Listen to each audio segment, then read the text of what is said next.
ತುಂಬನೇ ಕಮ್ಮಿ ಟೈಮಲ್ಲಿ ಅಂದರೆ ಕನಕನ ಜಾಸ್ತಿ ಹೊತ್ತು ನೆನೆಸ್ಕೊಳ್ಳದೆ ಪಟಾಫಟ್ ಅಂತ 10-15 ನಿಮಿಷದೊಳಗಡೆ ಪರ್ಫೆಕ್ಟ್ ಆಗಿರುವಂತಹ ಸೂಪರ್ ಸಾಫ್ಟ್ ಮಿದು ಬೇಳೆ ಹೋಳಿಗೆನ ಹೇಗೆ ಮಾಡೋದು ಅನ್ನೋದನ್ನ ಇವತ್ತಿನ ವಿಡಿಯೋದಲ್ಲಿ ಹೇಳ್ಕೊಡ್ತಾ ಇದ್ದೀನಿ. ಹಲೋ ನಮಸ್ತೆ, ಹೇಗಿದ್ರಲ್ಲ?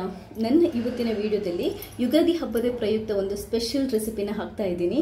ಇದು ಏನು ಅಂತಂದರೆ ಹೋಳಿಗೆ ಅಥವಾ ಒಬ್ಬಟ್ಟನ್ನು ತುಂಬನೇ ಕಮ್ಮಿ ಟೈಮಲ್ಲಿ ಪರ್ಫೆಕ್ಟಾಗಿ ತುಂಬನೇ ಸುಲಭವಾಗಿ ಹೇಗೆ ಮಾಡೋದು ಅನ್ನೋದನ್ನು ಹೇಳ್ಕೊಡ್ತಾ ಇದ್ದೀನಿ. ಕನಕನ ನಾವು ಜಾಸ್ತಿ ಹೊತ್ತು ನೆನೆಸದೆ ಒಂದು 10-15 ನಿಮಿಷದ ಒಳಗಡೆ ಪರ್ಫೆಕ್ಟಾಗಿ ಸೂಪರ್ ಆಗಿರುವಂತಹ ಮಿದು ಹೋಳಿಗೆನ ಹೇಗೆ ಮಾಡೋದು ಅನ್ನೋದನ್ನು ನೋಡಬೇಕಾದ್ರೆ ನನ್ನ ವಿಡಿಯೋನ ಪೂರ್ತಿಯಾಗಿ ನೋಡಿ. ಹಾಗೆಯೇ ಇಲ್ಲಿ ತನಕ ನೀವು ಯಾರಾದರೂ ನನ್ನ ಚಾನಲ್ಗೆ ಸಬ್ಸ್ಕ್ರೈಬ್ ಆಗಿಲ್ಲದಿದ್ದರೆ ಸಬ್ಸ್ಕ್ರೈಬ್ ಆಗಿ ನನ್ನ ಎಲ್ಲ ವೀಡಿಯೋಸ್ನ ನೋಡಿ, ಲೈಕ್ ಮಾಡಿ, ಶೇರ್ ಮಾಡಿ ನನ್ನ ಈ ಪ್ರಯತ್ನನ ಸಪೋರ್ಟ್ ಮಾಡ್ತಾನೆ ಇರಿ. ಥ್ಯಾಂಕ್ಸ್ ಎಲ್ರಿಗೂ. ಮೊದಲು ಈ ಕಡಲೆಬೇಳೆಯ ಹೋಳಿಗೆ ಮಾಡಲಿಕ್ಕೆ ಏನೆಲ್ಲ ಬೇಕು ಅಂತ ಹೇಳ್ತೀನಿ ನೋಡಿ. 1 ಕಪ್ಪಷ್ಟು, ದೊಡ್ಡ ಕಪ್ಪಲ್ಲಿ 1 ಕಪ್ಪಷ್ಟು ನಾನು ಕಡಲೆಬೇಳೆನ ತಗೊಂಡಿದ್ದೀನಿ. ಅದಾದ ನಂತರ ಅದೇ ಕಪ್ಪಲ್ಲಿ ಮೆಷರ್ ಮಾಡಿಕೊಂಡು 1 ಕಪ್ಪಷ್ಟು ಬೆಲ್ಲ, ಅರ್ಧ ಕಪ್ಪಷ್ಟು ಕಾಯಿ ತುರಿ ಕೆಲವರು ಹಾಕ್ತಾರೆ, ಕೆಲವರು ಹಾಕಲ್ಲ. ಬಟ್ ಕಾಯಿ ತುರಿ ಹಾಕಿದರೆ ರುಚಿ ಚೆನ್ನಾಗಿ ಬರುತ್ತೆ. ಸ್ವಲ್ಪ ಏಲಕ್ಕಿ, ಇದಿಷ್ಟು ನಮಗೆ ಹೂರಣ ಮಾಡಲಿಕ್ಕೆ ಬೇಕು. ಅದಾದ ನಂತರ ಇವಾಗ ಕಣಕ ಅಥವಾ ಒಬ್ಬಟ್ಟು ಹಿಟ್ಟನ್ನು ಮಾಡಲಿಕ್ಕೆ 1 ಕಪ್ಪಲ್ಲಿ ಮೈದಾ ಹಿಟ್ಟು. ನಾನು ಇದೇ ಕಪ್ಪಲ್ಲಿ ಕಡಲೆಬೇಳೆ ಮತ್ತು ಬೆಲ್ಲನ ಮೆಜರ್ಮೆಂಟ್ ಮಾಡಿ ಹಾಕಿದ್ದೀನಿ. 1 ಕಪ್ ಮೈದಾ ಹಿಟ್ಟಿಗೆ 1/4 ಕಪ್ಪಷ್ಟು ನಾನು ಚಿರೋಟಿ ರವೆ ತಗೊತೀನಿ. ಚಿರೋಟಿ ರವೆ ಹಾಕಿದರೆ ಸಾಫ್ಟಾಗಿ ಬರುತ್ತೆ, ಚೆನ್ನಾಗಿ ಬರುತ್ತೆ. ಸ್ವಲ್ಪ ಅರಿಶಿನ, ಒಂದು ಚೂರು ಉಪ್ಪು, ಕೆಲವರು ಉಪ್ಪು ಹಾಕಲ್ಲ, ಬಟ್ ಉಪ್ಪು ಹಾಕಿದರೆ ಚೆನ್ನಾಗಿ ಬರುತ್ತೆ, ರುಚಿ ಚೆನ್ನಾಗಿರುತ್ತೆ. ಒಂದು ಸ್ವಲ್ಪ ಕುಕ್ಕಿಂಗ್ ಆಯಿಲ್, ನಾನು ಕೊಕೊನಟ್ ಆಯಿಲನ್ನು ತಗೊಂಡಿದ್ದೀನಿ. ಸ್ವಲ್ಪ ನೀರು. ಇಷ್ಟು ನಮಗೆ ಕಣಕ ಕಳಿಸೋಕೆ ಅಥವಾ ಹಿಟ್ಟು ಕಳಿಸೋಕೆ ಬೇಕು. ಇಂಗ್ರೀಡಿಯೆಂಟ್ಸ್ ಬೇಕಾಗಿರೋದು ಇಷ್ಟೇ. ಇವಾಗ ನಾವು ಕಣಕನ ಫಸ್ಟ್ ಕಲಿಸ್ಕೊಳ್ಳೋಣ, ಹಿಟ್ಟನ್ನು ಫಸ್ಟ್ ಕಲಿಸ್ಕೊಳ್ಳೋಣ. ಮಿಕ್ಸಿಂಗ್ ಬೌಲಿಗೆ ನೀವು ಮೈದಾ ಹಿಟ್ಟು, ಅರಶಿನ ಪುಡಿ, ಉಪ್ಪು ಮತ್ತು ಚಿರೋಟಿ ರವೆನ ಹಾಕ್ಕೊಂಡು ಮಿಕ್ಸ್ ಮಾಡ್ಕೊಳ್ಳಿ. ಕನಕನ ಕಲಿಸ್ಬಿಟ್ಟು ನಾವು ಬೇಳೆ ಎಲ್ಲ ಬೇಯೋ ತನಕಷ್ಟೇ ಇಡೋದು, ಜಾಸ್ತಿ ಹೊತ್ತು ಇಡಲ್ಲ ನಾನು. ಜಸ್ಟ್ 10-15 ನಿಮಿಷ ಅಷ್ಟೇ ನೆನೆಸ್ಲಿಕ್ಕೆ ಇಡೋದು. ಕೆಲವರು ಏನು ಮಾಡ್ತಾರೆ, ಹೋಳಿಗೆ ಮಾಡುವಾಗ ಯೂಶ್ವಲಿ ಕನಕನ 2 ಗಂಟೆ 4 ಗಂಟೆ ನೆನೆ ಹಾಕ್ತಾರೆ. ಬಟ್ ನಾನು ಬರೀ 15 ನಿಮಿಷ ಅಷ್ಟೇ ನೆನೆ ಹಾಕೋದು. ಅದು ಸೀಕ್ರೆಟ್ ಟಿಪ್ಸ್ ಏನು ಅಂತಂದರೆ, ಹಿಟ್ಟನ್ನು ಕಲಿಸ್ಕೊಳ್ಳುವಾಗ ತುಂಬ ಸಾಫ್ಟಾಗಿ ಕಲಿಸ್ಕೋಬೇಕು. ಸ್ವಲ್ಪ ಎಣ್ಣೆ ಹಾಕ್ಕೊಂಡು ನೀಟಾಗಿ ಕಲಿಸ್ಕೊಂಡ್ರೆ ನಾವು ಫಟಾಫಟ್ ಅಂತ ಹೋಳಿಗೆ ಮಾಡಲಿಕ್ಕೆ ಆಗುತ್ತೆ. ನೀಟಾಗಿ ನೀರನ್ನು ಹಾಕ್ಕೊಂಡು ಹಿಟ್ಟನ್ನು ಕಲಿಸ್ಕೊಳ್ಳಿ. ನೀರು ನೋಡ್ಕೊಂಡು ಹಾಕಿ. ನಿಮಗೆ ಹಿಟ್ಟನ್ನು ಚೆನ್ನಾಗಿ ನಾದ್ಕೊಳ್ಳುವಾಗ ಒಂದು 5 ನಿಮಿಷ ನಾದ್ಕೊಂಡ್ರೆ ಸಾಕು ಪೂರ್ತಿಯಾಗಿ. ನೋಡಿ, ನಾದ್ಕೊಳ್ಳುವಾಗ ಸ್ವಲ್ಪ ಫಸ್ಟ್ ಅಂಟು ಥರ ಬರಬೇಕು.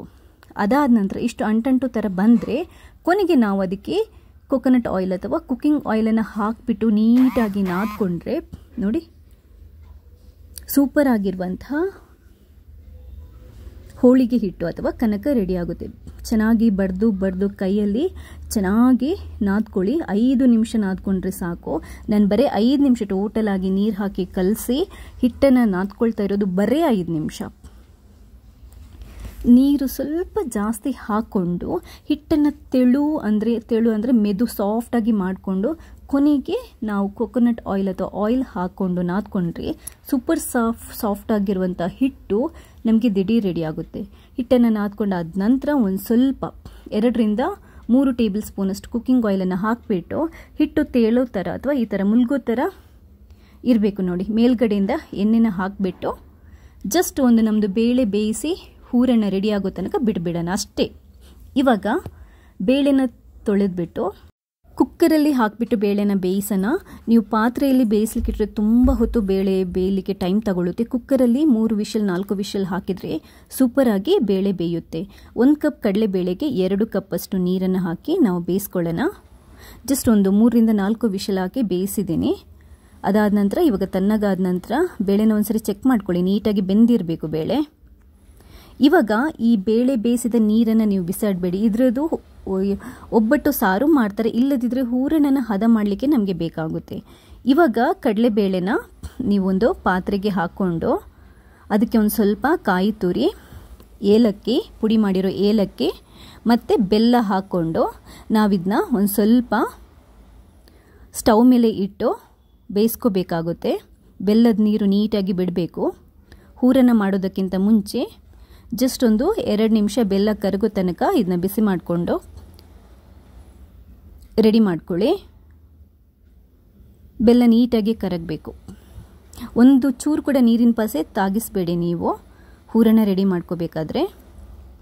ಯಾಕಂತಂದರೆ ಹೂರಣ ರೆಡಿ ಮಾಡುವಾಗ ನೀವು ನೀರಿನ ಪಸೆ ಹಾಕಿ ಅಂದರೆ ತಣ್ಣೀರೆಲ್ಲ ಹಾಕಿ ಹೂರಣ ಮಾಡಿದರೆ ಅದೇನಾಗುತ್ತೆ, ಬೇಗ ಹೋಳಿಗೆ ಬೇಗ ಹಾಳಾಗುತ್ತೆ. ಈ ಕಡಲೆಬೇಳೆ ಎಲ್ಲ ತಣ್ಣಗಾದ ನಂತರ ಅದನ್ನ ಚೆನ್ನಾಗಿ ಗ್ರೈಂಡ್ ಮಾಡ್ಕೊಳ್ಳಿ. ಸಾಫ್ಟಾಗಿ ಗ್ರೈಂಡ್ ಮಾಡ್ಕೋಬೇಕು ನೋಡಿ. ಒಂದು ಚೂರು ಅದರಲ್ಲಿ ತರಿ ತರಿ ಏನೂ ಇರಬಾರ್ದು, ನೀಟಾಗಿ ಸಾಫ್ಟಾಗಿ ಗ್ರೈಂಡ್ ಮಾಡ್ಕೊಳ್ಳಿ. ಬೇಕಿದ್ರೆ ನೀವು ಹೂರಣ ರೆಡಿ ಮಾಡ್ಕೊಳ್ಳುವಾಗ ಗ್ರೈಂಡ್ ಮಾಡ್ಕೊಳ್ಳುವಾಗ ಚೂರು ನೀವು ಬೇಳೆ ಬೇಯಿಸಿರೋ ನೀರನ್ನು ಹಾಕಿಬಿಟ್ಟು ಅಡ್ಜಸ್ಟ್ ಮಾಡ್ಕೋಬೋದು, ಹೂರಣ ಗಟ್ಟಿ ಇತ್ತು ಅಂತಂತ ಅಂದರೆ. ಇವಾಗ 2 ನಮ್ಮದು ಹಿಟ್ಟು ಕೂಡ ರೆಡಿಯಾಗಿದೆ, ಹೂರಣ ಕೂಡ ರೆಡಿಯಾಗಿದೆ. ಹೂರಣದು ಈ ಥರ ಉಂಡೆ ಮಾಡಿಕೊಂಡು ರೆಡಿ ಮಾಡಿಟ್ಕೊಳ್ಳಿ. ಜಸ್ಟ್ 5-10 ನಿಮಿಷ ಅಷ್ಟೇ ನಾವು ಇಟ್ಟಿರೋದು ಈ ಒಬ್ಬಟ್ಟು ಹಿಟ್ಟನ್ನು ಅಥವಾ ಕನಕವನ್ನು. ಇವಾಗ ಸ್ವಲ್ಪ ಹಿಟ್ಟನ್ನು ತಗೊಂಡು ಅದನ್ನ ಈ ಥರ ಅಂಗೈಯಲ್ಲಿ ರೌಂಡ್ ಮಾಡಿಕೊಂಡು ಚಪಾತಿ ಥರ, ಚಿಕ್ಕ ಚಪಾತಿ ಥರ ಮಾಡ್ಕೋಬೇಕು. ಮಾಡ್ಕೊಂಡಾದ ನಂತರ ಅದಕ್ಕೆ ಈ ಹೂರಣದ ಉಂಡೆ ಇಟ್ಟು ಅದನ್ನ ಈ ಹಿಟ್ಟಲ್ಲಿ ಈ ಥರ ಲಾಕ್ ಮಾಡ್ಕೋಬೇಕು. ಹೂರಣದ ಕನಕ ಕರೆಕ್ಟಾಗಿ ಸಾಫ್ಟಾಗಿ ಬಂದಿದ್ರೆ ನಿಮಗೆ ಲಾಕ್ ಮಾಡ್ಕೊಳ್ಳೋಕ್ಕೆ ಚೆನ್ನಾಗಿರುತ್ತೆ. ಒಬ್ಬಟ್ಟು ಮಾಡುವಾಗ ಒಂದು ಚೂರು ಕ್ರ್ಯಾಕ್ಸ್ ಬರಲ್ಲ, ಒಡೆಯಲ್ಲ, ಏನೂ ಆಗಲ್ಲ. ನೋಡಿ, ಕರೆಕ್ಟಾಗಿ ಹೂರಣ ಮತ್ತು ಕನಕ ಕರೆಕ್ಟಾಗಿ ರೆಡಿ ಆಗಿದೆ. ನೀಟಾಗಿ ನನಗೆ ಹೋಳಿಗೆ ತಟ್ಕೊಳ್ಳೋಕ್ಕೆ ಎಷ್ಟು ಸುಲಭ ಆಗ್ತಾ ಇದೆ ನೋಡಿ. ನಾನು ಈವನ್ ಲಟ್ಟಿಸ್ತಾ ಇಲ್ಲ, ಕೈಯಲ್ಲಿ ತಟ್ಕೊತಾ ಇದ್ದೀನಿ. ಸ್ವಲ್ಪ ಎಣ್ಣೆ ಹಚ್ಕೊಂಡು ಕೈಗೆ ನೋಡಿ, ಈ ಥರ ನಿಧಾನಕ್ಕೆ ತಟ್ಕೊಳ್ಳಿ. ಎಷ್ಟು ಸಾಫ್ಟಾಗಿ ಬರ್ತಾ ಇದೆ ನೋಡಿ, ನಿಮಗೆ ಮಾಡುವಾಗಲೇ ಗೊತ್ತಾಗುತ್ತೆ. ತುಂಬಾ ಚೆನ್ನಾಗಿ ಕೈಯಲ್ಲಿ ತಟ್ಕೊಂಡು ಹೋಳಿಗೆನ ರೆಡಿ ಮಾಡ್ಕೊತಾ ಇದ್ದೀನಿ. ನೀವು ಇದನ್ನ ಎಷ್ಟು ತೆಳು ಬೇಕಾದರೂ ಮಾಡ್ಬೋದು, ಏನೂ ಕಟ್ಟಾಗಲ್ಲ, ಒಂಚೂರು ಏನೂ ಹಾಳಾಗಲ್ಲ. ಯಾಕಂತಂದರೆ ನಾನು ಹೋಳಿಗೆ ಹಿಟ್ಟು ಕನಕವನ್ನು ತುಂಬಾ ಸಾಫ್ಟಾಗಿ ನಾದ್ಕೊಂಡಿಟ್ಟಿದ್ದೆ. ಅದೇ ಥರ ಹೂರಣ ಕೂಡ ಪರ್ಫೆಕ್ಟಾಗಿ ಗ್ರೈಂಡ್ ಮಾಡಿಕೊಂಡು ಸಾಫ್ಟಾಗಿ ಮಾಡ್ಕೊಂಡು ಇಟ್ಟಿದ್ದೆ. ಇದಷ್ಟೇ ಟಿಪ್ಸ್. ನಿಮಗೆ ಹೂರಣ ಮತ್ತು ಕನಕ ಕರೆಕ್ಟಾಗಿ ರೆಡಿ ಮಾಡಿದರೆ ಒಬ್ಬಟ್ಟು ಪರ್ಫೆಕ್ಟಾಗಿ ಬರುತ್ತೆ. ನೀವೇ ನೋಡ್ತಾ ಇದ್ದೀರಲ್ವಾ. ಇವಾಗ ಒಂದು ತವನ ಬಿಸಿ ಮಾಡಿಕೊಂಡು ಅದಕ್ಕೆ ತುಪ್ಪನ ಹಾಕ್ಕೊಳ್ಳಿ. ತುಪ್ಪ ಹಾಕ್ಕೊಂಡು ನಾವು ಹೋಳಿಗೆನ ಹಾಕ್ಕೊಂಡು ಕಾಯಿಸ್ಕೊಳ್ಳೋಣ. ನೀವು ಹೈ ಫ್ಲೇಮ್ ಮತ್ತು ಮಿಡಲ್ ಫ್ಲೇಮಲ್ಲಿ ಇಟ್ಕೊಂಡು ಕಾಯಿಸ್ಬೋದು. ಹೈ ಫ್ಲೇಮಲ್ಲಿ ಇಟ್ಟರೆ ಬೇಗ ನೀವು ಟರ್ನ್ ಮಾಡಿ ಹಾಕೋಬೇಕಾಗುತ್ತೆ. ಮಿಡಲ್ ಫ್ಲೇಮಲ್ಲಿ ಇಟ್ಟರೆ ನೀಟಾಗಿ ಸ್ವಲ್ಪನೇ ಟರ್ನ್ ಮಾಡಿಕೊಂಡು ಹಾಕ್ಕೊಂಡು ಅದಕ್ಕೆ ತುಪ್ಪನ ಸವರ್ಕೊಂಡು ಕಾಯಿಸ್ಕೊಳ್ಳಿ. ಹೋಳಿಗೆನ ತುಂಬ ಹೊತ್ತು ಕಾಯಿಸ್ಕೋಬಾರ್ದು, ರೊಟ್ಟಿ ಥರ ಆಗುತ್ತೆ. ಕಲರ್ ಚೇಂಜ್ ಆಗೋ ತನಕ ಸ್ವಲ್ಪ ಕಾಯಿಸ್ಕೊಂಡ್ರೆ ಸಾಕು. ಸೈಡೆಲ್ಲ ನೀಟಾಗಿ ಬೆಂದರೆ ಸಾಕು. ಸೂಪರ್ ಆಗಿರುವಂತಹ ಪರ್ಫೆಕ್ಟ್ ಆಗಿರುವಂತಹ ಹೋಳಿಗೆ ರೆಡಿ ಆಗುತ್ತೆ. ತುಪ್ಪನ ಸವರ್ಕೊಂಡು ಮಗುಚಿ ಹಾಕ್ಕೊಂಡು ಕಾಯಿಸ್ಕೊಂಡ್ರೆ ಹೋಳಿಗೆ ರೆಡಿ ಆಗುತ್ತೆ. ನೋಡಿದ್ರಲ್ವಾ, ಸೂಪರ್ ಆಗಿರುವಂಥ ಒಬ್ಬಟ್ಟು ಅಥವಾ ಕಡಲೆಬೇಳೆ ಹೋಳಿಗೆನ ಎಷ್ಟು ಸುಲಭವಾಗಿ ಮಾಡ್ಕೊಂಡ್ವಿ ಅಂತ. ನಾನು ಕನಕನ 2 ಗಂಟೆ 4 ಗಂಟೆ ನೆನೆ ಹಾಕಲಿಲ್ಲ. ನೀಟಾಗಿ ಮೆದುವಾಗಿ ಕನಕನ ರೆಡಿ ಮಾಡಿಕೊಂಡು ನಾವು ಬೇಳೆ ಬೇಯಿಸಿ ಹೂರಣ ರೆಡಿ ಮಾಡುವಷ್ಟರ ತನಕ ಮಾತ್ರ ನಾನು ಇಟ್ಟಿರೋದು. ಅದಾದ ನಂತರ ಡೈರೆಕ್ಟಾಗಿ ನಾನು ಹೋಳಿಗೆನೇ ಮಾಡ್ಕೊಂಡಿರೋದು. ಈ ಥರ ಮಾಡೋದ್ರಿಂದ ನಿಮಗೆ ಜಾಸ್ತಿ ಟೈಮ್ ಬೇಕಾಗಲ್ಲ. 10-15 ನಿಮಿಷದೊಳಗಡೆ ಸೂಪರ್ ಆಗಿರುವಂತಹ ಪರ್ಫೆಕ್ಟ್ ಆಗಿರುವಂತಹ ಹೋಳಿಗೆನ ನಾವು ತುಂಬಾ ಸುಲಭವಾಗಿ ಮಾಡ್ಬೋದು. ನನ್ನ ಇವತ್ತಿನ ಈ ರೆಸಿಪಿ ನಿಮಗೆ ಇಷ್ಟ ಆಗಿದ್ದಲ್ಲಿ ಲೈಕ್ ಮಾಡಿ. ಹಾಗೆಯೇ ನನ್ನ ಚಾನೆಲ್ನಲ್ಲಿ ಇನ್ನೂ ತುಂಬ ಒಳ್ಳೊಳ್ಳೆ ರೆಸಿಪೀಸ್ಗಳು, ಅಡುಗೆ ಮನೆ ಟಿಪ್ಸ್ಗಳು, ಬ್ಯೂಟಿ ಟಿಪ್ಸ್ಗಳು ತುಂಬ ವೀಡಿಯೋಸ್ಗಳಿದೆ. ಎಲ್ಲ ವೀಡಿಯೋಸ್ನ ನೋಡಿ ತುಂಬಾ ಉಪಯೋಗ ಆಗುವಂತಹ ವೀಡಿಯೋಸ್ಗಳಿದೆ. ನೋಡಿ ನಿಮ್ಮ ಅಭಿಪ್ರಾಯನ ತಿಳಿಸೋಕೆ ಮರೆಯಬೇಡಿ. ಹಾಗೆಯೇ ಇಲ್ಲಿ ತನಕ ನೀವು ಯಾರಾದರೂ ನನ್ನ ಚಾನೆಲ್ಗೆ ಸಬ್ಸ್ಕ್ರೈಬ್ ಆಗಿಲ್ಲದಿದ್ದರೆ ಸಬ್ಸ್ಕ್ರೈಬ್ ಆಗಿ ನನ್ನೆಲ್ಲ ವೀಡಿಯೋಸ್ನ ನೋಡಿ ಲೈಕ್ ಮಾಡಿ, ಶೇರ್ ಮಾಡಿ. ಹಾಗೆಯೇ ನನ್ನ ಈ ಪ್ರಯತ್ನನ ಸಪೋರ್ಟ್ ಮಾಡ್ತಾನೇ ಇರಿ. ಥ್ಯಾಂಕ್ಸ್ ಎಲ್ರಿಗೂ.